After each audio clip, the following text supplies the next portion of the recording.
everyone, Shirley here. I help my clients, which are all in the GovCon space, scale their businesses. And while I focus on business development and strategy, I think there is a misunderstanding among government contractors on how good contract management practices contribute to growth and profitability. That's what we're talking about today. Clearly understanding what we mean by contract management in the GovCon sector and what are its broad strategic benefits. My special guest today to help me with this important topic is Karen Long, President and Founder of Streamline Government Contracts. Welcome, Karen. Thank you, Shirley. It's a pleasure to be here. Well, it's a pleasure to have you, Karen. Please tell our audience a little about yourself and Streamline Government Contracts. Personally, I've been in the federal contracts management field for over 20 years. And I started Streamline in 2012 because I worked for small and mid-sized GovCons and noticed the need for small businesses to have a knowledgeable contracts management professional early in the business and prior to the company needing a full-time resource, and perhaps not being able to afford an experienced professional. For mid-sized companies, contract manager is not a linear need. So I recognize that sometimes mid-sized companies need surge support but don't need a permanent resource. Or perhaps the company received a resignation and needing to hire someone quickly often does not lead to the best result. So these are all situations in which Streamline can assist with. Excellent. Our topic is growth and profitability. Let's start by dispelling myths that most government contractors have about contract management. Well, a lot of government contractors see contract management as a necessary evil. However, effective contract management can be beneficial in many ways. So first and foremost, it can help with CPARs. So if one has an effective contract management system, then it's clear when reports are due, and this can affect your CPARs under management. And then, two, I'll give you a few examples here. Being familiar with the types of contracts helps the company assess risk. So cost-plus contracts are the least risky, firm-fixed price are the most risky, and then firm-fixed price contracts allow to larger profit, but can also lead to larger loss. Time and materials contracts are in the middle of the two. And then, of course, there are variations. There's award fees, there's hybrid contracts, so forth. So, three, contract management ensures accurate and current information is in one place. Contract briefs outline all administrative and funding modifications for easy-to-review contract information, amount of funding, points of contact, period of performance, etc. And contract briefs also track option periods and the number of option years left, so one can start preparing for the recompete well in advance. And then the last point I'll leave you for right at the moment is all departments need to be operating from the same information, including accounting, recruiting, HR, business development, and the technical team. So contract briefs provide information as to what to include on invoices, position requirements, core hour requirements, type of assignments, whether it's hybrid or not. This easy-to-access information can help with proposals and prevents different departments within a company from operating on different sets of information. Excellent. I want to parse out some of these benefits, Karen. You mentioned the vendor rating system, CPARs. I advise my clients on how to, first of all, ensure that they get consistently high ratings, but secondly, to leverage CPARs evaluations in their business development efforts. Government decision makers are risk averse.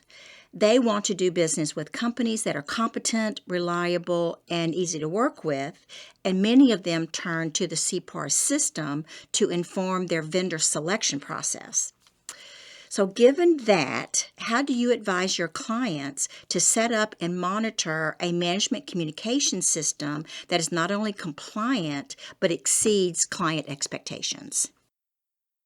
Depending on the size of the contract, what I recommend is GovCons write up major complements quarterly to coincide what is reported on CPARs. In addition to whatever status reports are required, generally on a monthly basis. So CPARs include, at a minimum, technical quality, time management, cost control if it's not firm fixed price, and small business subcontracting plans if applicable.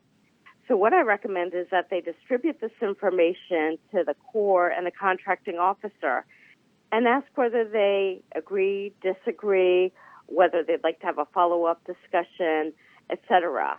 In addition, the company should ask, how can they improve? And I recommend using a format similar to CPARs as opposed to what is required on the status report to specifically capture what the COR and CO are going to need to write up for the CPARs. So why do you recommend this, Karen? What is the result of this practice? Well, this makes the government's job easier, which obviously everybody likes. And it also makes the government evaluator more likely to remember the company's successes. I recommended this to a client one time, and they started preempting and requesting this information prior to writing up the CPARs. So they got used to this and really appreciated how my client made their job easier, and in turn, my client perhaps got better CPARs because they had all their successes captured right there. I agree 100%, Karen, and I want to underscore what you said. You want to make it easy for your government clients to give you outstanding ratings. And by providing them with information about your performance on a quarterly basis and giving them an opportunity to give you feedback, you accomplish two things. You can correct anything that went awry without your knowledge, and they can just copy and paste your own performance appraisal into the CPAR system if they agree with your self-assessment. So, Karen, the second benefit of good contract management that you mentioned was increased profitability that, to me, means it can fuel growth. Let's explore that a little more. What are the best practices you employ to help companies manage risk, thereby increasing their profit margins? It's important, of course, to know how profitable each contract is and whether the contract is over or underperforming and why. And depending on the accounting software a company uses, sometimes there might be a little bit more, we'll say, work that a company needs to do to derive this information. So regardless of whether you are doing this manually or using your accounting system, it's really important to find out. So for T&M and firm fixed price contracts, how do the indirect rates compare to what was initially bid? If they are higher, of course, the contracts are going to be less profitable. So what adjustments can be made? The company should review their expenses and to see if they are still all necessary or if any cuts can be made. Now, for cost-plus contracts, has the company correctly invoiced all allowable costs associated with the contracts? For example, we had a client who used a recruiting firm, and there were fees associated with hiring someone who was going to be full-time on the contract, that was an expense that they could bill on their, cost-plus contract. Of course, it's always important to be consistent. So before any, drastic changes are made, I do always recommend that they consult an accounting professional, either inside or outside the organization, and someone who understands DCAA requirements. Make sure you're billing all allowable costs to your cost-plus contract if it is directly tied to the contract. Another example is for firm fixed price contracts. What are the deliverables? So if the deliverables are in hours, what is the forecasted number of hours to be performed under the contract. Now, for people who have been in the GovCon industry for a while, know that the government is not supposed to issue a firm fixed price contract for hours, but the reality is that happens. I had a client with just such a contract. So what we did is we did an estimate of completion and realized that one of the employees on the contract was going to deliver 40 more hours than the contract required. So instead of giving the government, quote, free labor, we talked about, what could the company use this person for instead of performing on the contract for those 40 hours? So that person ended up doing training and helping with BD instead of, again, providing the government with, quote, free labor. Karen, explain what an estimate at completion, or EAC, is and how companies utilize this document. So for firm fixed price and T&M contracts, an estimate at completion provides guidance on how contract factors should be reviewed and the deliverables. So factors that should be taken into account are subcontractor vacation or PTO time and or the amount of funding that will be used and or left on the table. So basically, the firm fixed price, the EAC projects the amount of time that will be utilized versus the proposed or contracted amount. So when should the EAC be produced, and who has the responsibility to read and act upon the information in the estimate? So for your first question, it depends on the size of the contract. Generally, quarterly is a reasonable frequency. It can be more or less frequent if the contract is larger or smaller. And then generally, the contracts professional works with the project managers.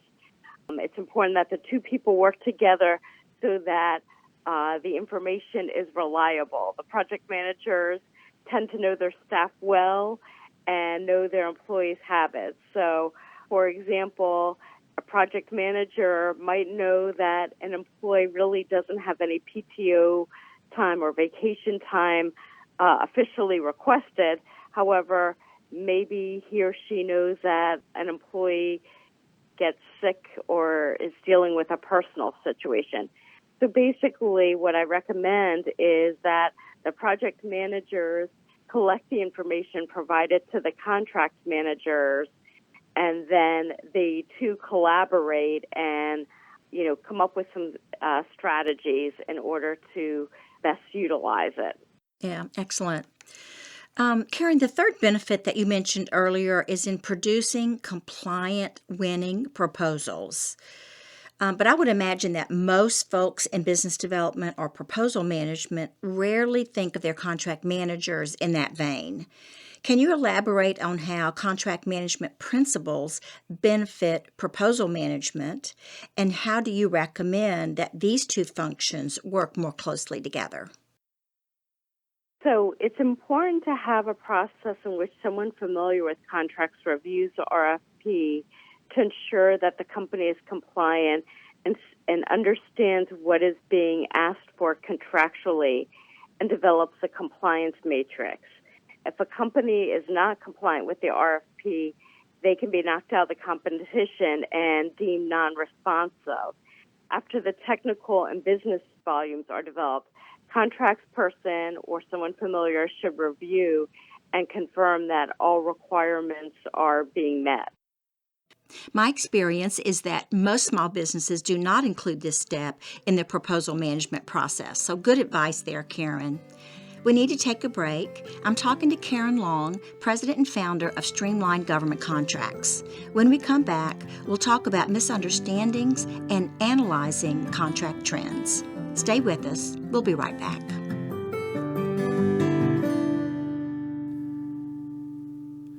Shirley Collier, President and Founder of Scale to Market, is your host for this Growth Masters Federal presentation. Scale to Market helps businesses think, plan, collaborate, and build market value by developing and executing customized, data-driven business development playbooks, building efficient information systems, and creating high-performing BD teams. Utilizing the proprietary Davy Business Development Growth Framework, Scale to Market partners with business owners and executives to increase their company's value by achieving profitable and sustainable growth in the federal marketplace. Email Shirley at scollier@scaletomarket.com to learn more about the Davy Growth Framework and how it can be instrumental in helping grow your federal contracting business.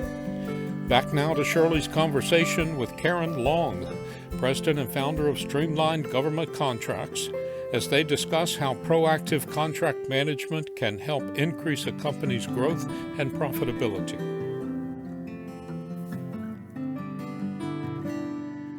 Welcome back. Before the break, we were talking about contracts management and compliant proposals. I now want to discuss misunderstandings. What do most government contractors misunderstand about their contracts, Karen? I find the biggest misconception is that once the company wins the contract award, they feel like they are home free. In actuality, this is when the real work begins. Sometimes companies believe it's only about the technical work. And of course, the technical work is a huge part of it, but not the only part. The government is constantly evaluating the business's performance under the contract. So as mentioned previously, the areas that are covered in CPAR's evaluations are quality schedule, cost control, management, and regulatory compliance, if and when applicable. So good contract management impacts 4 out of these 5 factors. If that's the case, Karen, in what ways should program and project managers be working with the company's contract managers? I recommend that every month an executive monthly report is given to executives and the PMs of each contract that summarizes contract activity, comments, recommendations, and notes. And after the report is distributed, the key executives in the various departments, meaning HR, accounting, contracts, BD, etc., and the PM meet. It's important that the people in departments don't operate in silos and communicate with one another and see how they are interdependent. And assumptions and actions taken in one area of the company affects the other areas. Sharing and discussing this information leads to better teamwork and overall quality of services, which, of course, equates to profits. I agree, Karen. All of my clients are small government contractors, and many of them are growing very fast. Sometimes that growth can lead to infrastructure and management practices that can't keep up with that growth. Contract management is sometimes the very unsexy thing that gets pushed to later or never happens until there is a customer crisis. Have you observed this too? Absolutely. It's always more cost effective when companies set up processes in the beginning rather than doing rework and cleanup later. And I'm always impressed by the companies that are proactive. I am too. Let's talk about my favorite topic, business development. How can the folks who perform contract management inform the BD staff to make them more effective? Well, in my opinion, BD folks should be included on internal kickoffs when there's a contract award. The BD folks have been instrumentally involved in the proposal process and pre-proposal process and can often provide helpful information to the technical team. In addition, at the very least, BD folks should receive a monthly executive report. That keeps BD folks in the loop in terms of what is going on with the contract, i.e. contract activity, so they can effectively manage the account. So they can be aware if there are any issues, how much time is left, and can plan accordingly. And ideally, BD folks should attend the monthly contracts meetings. I agree, Karen. This is especially true for business development staff who have account management responsibilities. These account managers should be working in collaboration with the program managers and all billable staff to seek opportunities for additional work. If there are quality issues or poor customer relationships, additional work is not forthcoming. But in addition to account management, understanding how the company makes money, which contracts and types of work are profitable, helps the business development folks seek that type of work rather than jumping at every opportunity. Karen, let's now discuss how contract management can stretch into an advisory role in the company. As contracts manager, you have access to a lot of information about the company's contract history. Tell us how this data can be used to inform strategy, assist with contract negotiations, and even influence bid/no-bid decisions. Well, detailed information on the company's contracts informs strategy by indicating where and if the company is making money and what types of contracts are profitable, just as you mentioned, Shirley. This information also informs negotiations with the government. Understanding the impact of contractual constraints and demands helps contractors negotiate for more favorable terms, conditions, hours, rates, fees. This knowledge transfers to the bid/no-bid decision early in the process when the government contractor is evaluating whether to pursue an opportunity. And of course, when it's time to submit the pricing volume during the proposal process, a detailed understanding of pricing and costs associated with certain types of contracts is invaluable to the proposal team and to the executives making the final decisions on the proposed new work. You're absolutely right, Karen. I want to summarize the major points discussed today. Many small government contractors view contract management as an administrative function, but it is a key strategic exercise that informs decision-making in human resources, accounting, product and service delivery, customer service, and all aspects of business development. Without good contract management and the widespread communication, analysis, and discussion of contract information, GovCons are not prepared to negotiate with the government, manage contracts for profitability, ensure positive feedback on their performance, or to seek new strategic profitable work for their companies. It is time to elevate the contract management function internally to ensure this critical information is leveraged properly throughout the company to foster growth and profitability. Karen, thank you so much for sharing your knowledge about contract management with our audience today. Thank you so much, Shirley. It's been my pleasure. Folks, if you would like to get in touch with Karen, she can be reached at klong@streamlinegovcon.com, or you can reach out to us here at Scale to Market, and we'll make sure you're connected. This is Shirley Collier, President of Scale to Market and host of the Growth Masters Federal Podcast, signing off for now. As we close, I want to thank you for joining us today and encourage you to connect with me on LinkedIn and visit our website, that's scaletomarket.com with the number 2 in the middle, where you will find our library of podcasts, webcasts, white papers, my blog, and other links and resources. While there, please leave us a comment or suggestion so we can stay focused on what's important to you. We'll see you next time.